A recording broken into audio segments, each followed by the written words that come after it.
My dear students, welcome to my channel. Today I am going to talk about a new lesson, that is A Deal in Wheat, a story by Frank Norris, which you have to study under optional English of grade 12 according to new course. Let's get started with the help of lesson. Benjamin Franklin Frank Norris Jr., that is Frank Norris, was an American journalist and novelist during the Progressive Era, whose fiction was predominantly in the naturalist genre.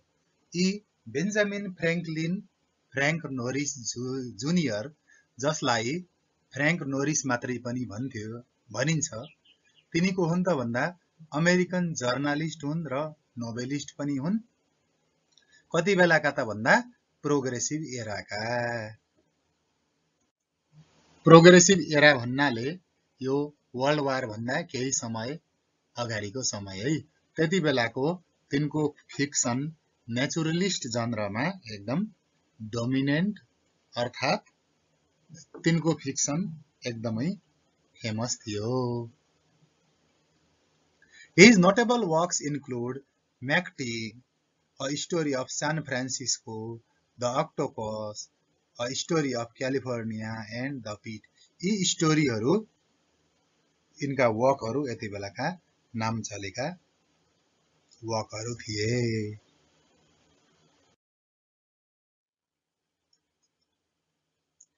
The story A Deal in Wheat was first published as a serial in 1902 before being published posthumously as part of this collection the following year. यो A Deal in Wheat भन्ने के थियो त भन्दा serial थियो। सिरियलको रूपमा यो publish भएको थियो जर्नलमा। यो कहिले भन्दा 1902 मा, र त्यसको लगत्तै पोस्टह्युमसली यो बुकको रूपमा पब्लिश भयो। यहाँ पोस्टह्युमसली भन्नाले राइटरको मृत्यु भइसकेपछि पब्लिश भएको कृतिलाई पोस्टह्युमस आर्टिकल भनिन्छ है त। It is a 5-part story about wheat speculation at the Chicago Board of Trade. यो के हो त भन्दा 5 पार्टमा राखेको स्टोरी हो। स्टोरीमा के छ त भन्दा गहुँको कारोबारको बारेमा देखाइएको छ। As wheat prices fall in the midst of an economic feud between two influential speculators, the story's protagonist, a wheat farmer from Kansas, loses his farm. जति बेला यो गहुँको प्राइस, गहुँको मूल्य एकदमै घटेको थियो नि, इकोनोमिक फ्युड भएको बेलामा दुईजनाले मात्रै यो बजारलाई तलमाथि उथलपुथल पार्ने काम गर्थे। त्यति बेलामा एउटा जुन साम लेविस्टन भन्ने नाम गरेको फार्मर थियो नि कन्सास सहरको, उसले के गर्यो त भन्दा अब खेती गर्न नसक्ने भयो, किनकि गहुँको भाउ नआएकोले उसलाई घाटा लाग्यो।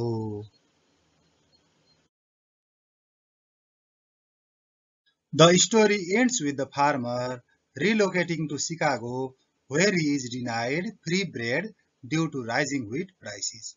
The story is influenced by naturalism, which the author contrasted with realism. यो स्टोरीको अन्त्यमा के देखाइएको छ भने सुरुको फार्मर जो फार्मिङ काम छोडेर नोकरीको लागि सिकागोतिर आएको थियो, उसलाई कहाँ देखिन्छ त भन्दा बेकरीको अगाडिपट्टि, बेकरीको अगाडि कसैले ब्रेड दिन्छ कि यो बेकरीवालाले ब्रेड दिन्छन् कि भनेर अरूसँगै बसेको देखियो। र यो स्टोरी के छ त भन्दा एकदम नेचुरलिजममा आधारित देखिन्छ। राइटरले के गर्छन् भने यो स्टोरीलाई रियलिजम भन्दा पनि अलि अलग नेचुरलिजममा लैजान्छन्। नेचुरलिजम अर्थात् नेचुरलिजमको कुरा देखाउन खोजिएको छ। The offshoot of realism is called naturalism. The extreme form of realism uses scientific objectivism, survival of the fittest, and the environment to mold and shape the character. यो नेचुरलिजम भनेको के हो त भन्दा रियलिजमबाटै सुरुवात भएको हो। यो एउटा स्टाइल हो हैन स्टोरी टेलिङको।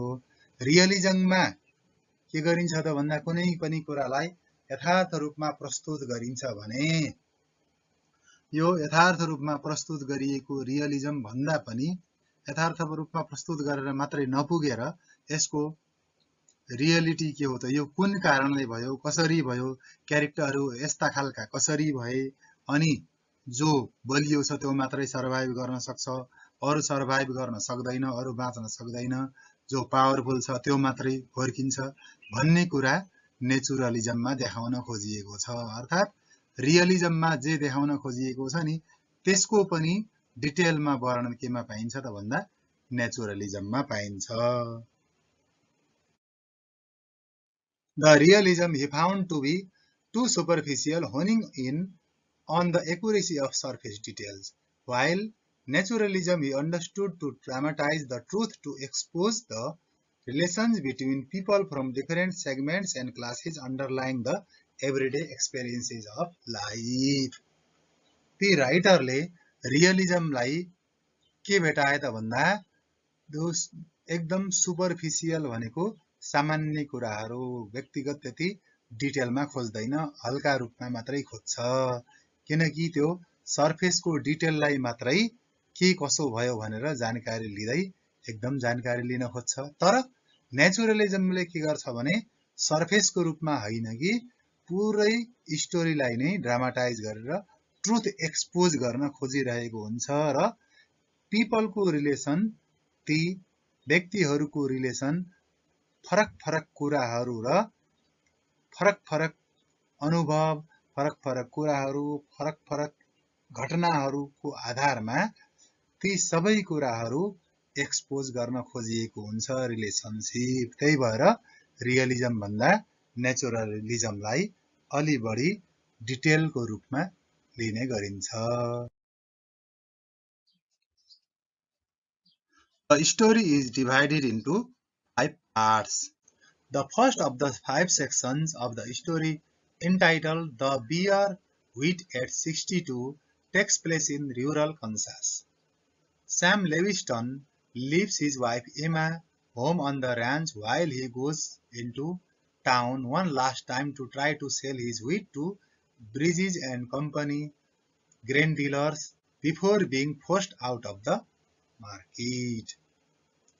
यो फर्स्ट सेक्सनमा, स्टोरीको फर्स्ट सेक्सनमा के देखाइएको छ भन्दा द बियर व्हिट एट 62 भन्ने टाइटल राखेर कन्सासको गाउँमा भएको कुरा देखाइएको छ। यहाँ के हुन्छ त भन्दा एउटा स्याम लेविस्टन भन्ने किसान छ, उसले आफ्नो श्रीमतीलाई घरमै छोड्यो र खेत पनि छोडेर, किनभने खेत त गाउँमै थियो, त्यो छोडेर उता जान्छ। कता जान्छ त भन्दा टाउनमा जान्छ।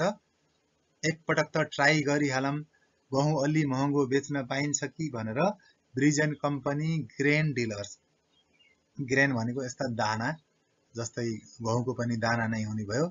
अनि त्यसपछि के हुन्छ त भन्दा उसले बेच्न जाँदा महँगो मूल्य त पाउँदैन, किनभने बजारलाई त ती दुईटा मान्छेहरूले कन्ट्रोल गरिराखेका छन्।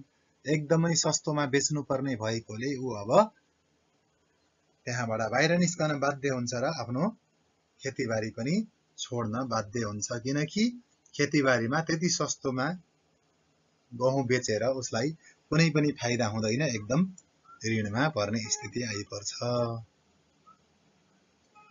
At 62 cents a bushel, Lewiston can no longer afford to raise wheat and must take a job with his At 62 cents a bushel, Lewiston can no longer afford to raise wheat and must take a job with his wife's brother in Chicago. अब जम्मा उसले कति दिन्छ त भन्दा 62 saint मात्रै दिन्छ एक बुसेलको। यो यति सस्तोमा त उसले काम गरेर गहुँ उत्पादन गरेर आफ्नो जीविका उपार्जन गर्न उसले सक्दैन। त्यसैले अब ऊ खेती छोडेर अब सिकागो शहरतर्फ गएर केही नोकरी पाइन्छ कि भन्ने उसको आशले उसले आफ्नो खेती छोड्छ। अनि यो बुसेल भन्ने छ नि, यो भाँडोमा नाप्ने युनिट हो एउटा, अनि एक बुसेलमा अन्दाजी 35 लिटर जति हुन्छ है।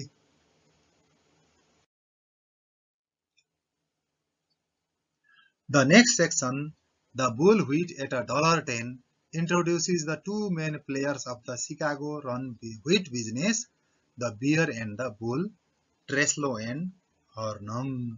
अब bear bull भन्नाले यहाँ यो उपमा दिए जस्तो हो। तिनीहरूको नाम के थियो त भन्दा ट्रेस्लो र हर्नुम। अनि तिनीहरूको भनेर कन्फ्युज नहुने, तिनीहरू भन्नाले मैले के भन्न खोजेको भने जुन गहुँको कारोबार गर्ने ठूला व्यापारीहरू छन् नि, ती व्यापारीहरू कालाबजारी गरेर सबै पैसा कमाउन खोज्ने, अरूलाई दुःख दिने, ती दुईटा ठूला व्यापारीहरूको नाम हो, एउटाको ट्रेस्लो, अर्काको हर्नुम। When Treslow had let the price fall to 62 cents, Hornung had almost run him out of business. Instead, Mr. Gates made a deal with Treslow on behalf of Hornung to sell him 100,000 bushels for export at $1.10 each. अब के हुन्छ त भन्दा ट्रेस्लोले यो गहुँको दामलाई के गरिदिएको हुन्छ त भन्दा 62 सेन्टमा झारेर बिजनेस अब आफूले मात्रै कन्ट्रोल गर्ने, अरूलाई चलाउन नदिने खालको उसले मोनोपोली गर्न खोजेको थियो। त्यो बेलामा के गरिदियो त भन्दा यो हर्नुङको जो मान्छे थियो नि गेट्स, त्यसले के गर्यो भन्दा ट्रेस्लोसँग बिजनेसको डिल गरेर सबै $1.1 प्रत्येक बुसेलमा किन्ने कुरा गर्यो। अब युनिट अफ मनी भन्नेमा तिमीहरूले बुझ्नुपर्ने, भाइ बहिनीहरूले बुझ्नुपर्ने के छ भने युनिट अफ मनीमा कन्फ्युज नहुनु। $1 भनेको के हो त भन्दा 100 सेन्ट हो। यही कुरा देखाउन खोजेको है।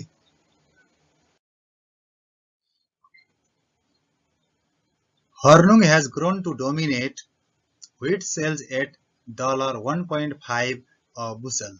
One day in the pit, a mysterious man named Kennedy sells 1,000 bushels to three of Hornung's men, Boeing, Kimbach, and Merriam. Hornungका मान्छेहरूलाई एउटा को भन्ने नचिनेको मान्छेले कति बेच्यो त भन्दा 1000 बुसेल गहुँ बेच्यो। यो कुरा सुनेर तिनीहरू अचम्म परे, यो कसले बेच्यो भनेर।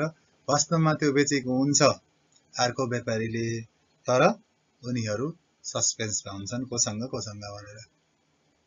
They got word that a total of 25,000 bushels are being sold in Chicago by someone other than Hornung.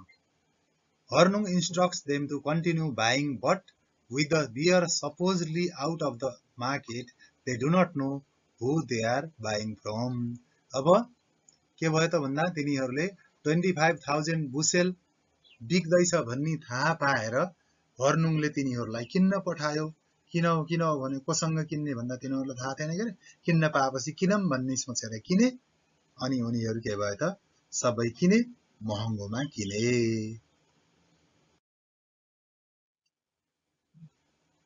The fourth section, the belt line, takes place in Hornung's home.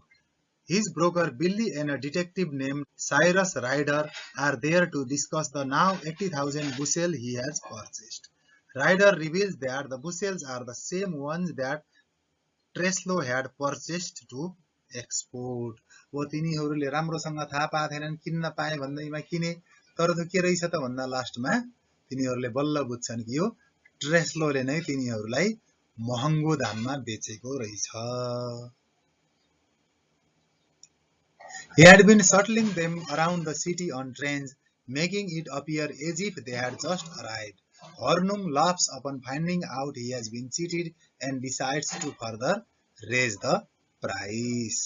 अब के भयो भने जब थाहा पायो भने हर्नुङले महँगोमा किने हाम्रो मान्छेहरूले भनेर, त्यसपछि उनीहरूलाई यताउता सिटीको यताउता हिँड्न लगायो र तिनीहरू बल्ल यताउता आउँदैछन् जस्तो नाटक गर्न लगायो। अनि हर्नुङले थाहा पायो कि ऊ एकदम ठगिएको छ। कसले ठग्यो त भन्दा ट्रेस्लोले नाटक गरी महँगोमा बेचेछ। अनि के गर्ने त, महँगोमा किन्न परेपछि उले पनि के गर्न पर्यो त भन्दा गहुँको मूल्य महँग्याउनु पर्यो। यसरी गहुँको मूल्यले अब आकाश छुने भयो।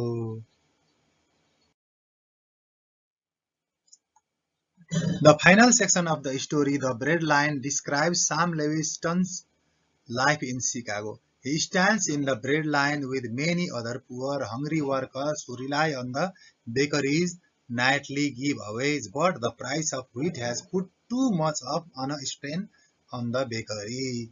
यो फाइनल सेक्सन छ नि जुन ब्रेड लाइन भन्ने स्टोरीको पाँचौं पार्ट, त्यसमा के भयो त भन्दा साम लेविस्टन भनेको को भन्दा सुरुको कृषक जसले खेती गरेर अब गहुँ उत्पादन गरेर जीविका नचल्ने भयो भनेर निस्केको थियो नि, उसलाई कहाँ भेटियो त भन्दा जो गरिबहरू भोका वर्करहरू हुन्छन् नि, बेकरीको अगाडि बेकरीबाट ब्रेड पाइन्छ कि भनेर लाइनमा बस्ने, त्यस्तै लाइनमा बसेको साम लेविस्टनलाई पनि भेटियो। अनि बेकरीमा बचे खुचेको फालिएको चिजहरू जो दिने गर्थे नि गरिबहरूलाई, अहिले यसपटक के भयो त बेकरीवालाले बचे खुचेको ब्रेडहरू पनि दिने भएनन्, किनभने बेकरीलाई पनि साह्रै टेन्सन भएको थियो, किनभने तिनीहरूले प्राइस यति हाई गरिदिएका थिए नि गहुँको मूल्य धेरै भएपछि त पिठोको मूल्य पनि धेरै बढ्ने भयो। त्यसरी पिठोको मूल्य बढेपछि अब तिनीहरूले ब्रेडको मूल्य पनि बढाउनै पर्ने भयो। ब्रेड कसरी किन्ने? त्यसरी यो व्यापार कन्ट्रोल गरेको कारणले, काला बजारी भएको कारणले सामानहरू अति नै महँगा भए भन्ने कुरा यो पाठमा देखाउन खोजिएको छ। Lewiston manages to find work as a street cleaner and climb the ranking to success, but because of his experiences as a farmer and a worker, his resentment towards the operators of the wheat business will not die. अब लेविस्टनले के गर्यो त भन्दा street क्लिनरको रूपमा नोकरी पायो र त्यसपछि आफ्नो उले प्रगति गरेर माथिल्लो पोस्टमा पनि पुग्न सफल भयो।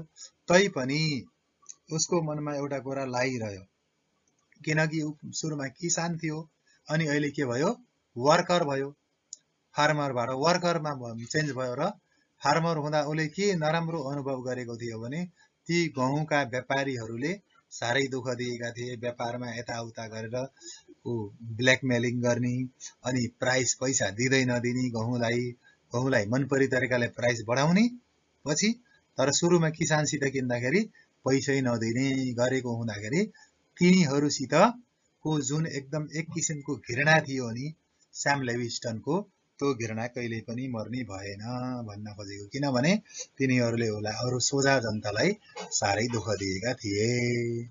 This way, I have come to an end of my video. If you like it, please do like it and subscribe my channel so that you will get notified when I upload next video which will be useful to you.